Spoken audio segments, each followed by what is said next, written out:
Albie here from Spirit for Spirits, welcoming you back behind the stick. In this segment, we're going to be talking about bourbon. Oh my goodness, the amount of rules and regulations that oversee bourbon. I'm going to try and break it down to something nice and easy. What makes bourbon bourbon? First thing, it has to be at least 51% corn in its original mash. The next thing, the only other grains that can be used, malted barley, rye, or wheat. The next thing, you can only distill it up to 159 proof. The next thing, it has to go into a brand new, freshly charred white American oak barrel, which means we can only use our barrels once, and then we send our barrels off to lots of other places. It has to go into the barrel at 125 proof or lower. Lastly, once it goes into the bottle, the only thing you're allowed to add to it is water, and it has to go into the bottle at 80 proof or higher. After we've done all that, what do you have there? Some really cool stuff. Number one, you see this bottle of Makers right here. Makers really changed the game for bourbon in America. It was just this like bad whiskey from olden times that nobody had drunk anymore. And then along came Maker's Mark, and they made bourbon so much more accessible to the American palate by using a corn base and then filling with something nice and light using a wheat fill. That allowed the barrels to shine once they put it into the maturation process. We end up with the beautiful sweetness of corn,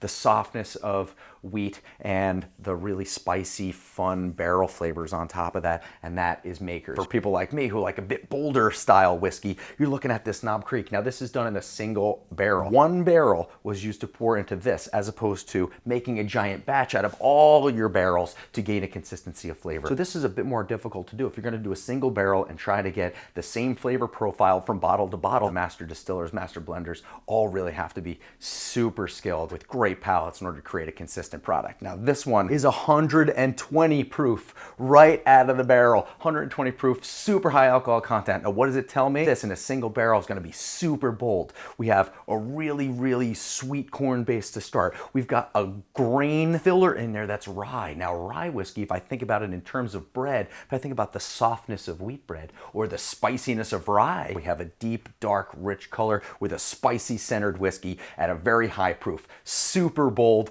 much different than a 45% alcohol by volume Maker's Mark. Then the last thing on our list, which is super cool, and something relatively new to the business, finishing casks. Something else I really recommend for your home bar. Now this Angel's Envy is finished in port wine barrels. So what do we know about port wine? Port wine, of course, is a bit sweeter. It's got a bit of that dark fruit to the front. And the Henderson family that really started this whole finishing process really loved the idea of dark fruit on their original distillate and found a way to really make that flavor pop by finishing it in a port wine barrel. Something soft, something bold, something really cool finish. There's so much more to learn. Please ask me all the questions you want. I love talking about bourbon. As we get higher within those mash bills, we get into something that's really going to change us as we go from corn to rye. We'll do that next time, Behind the Stick.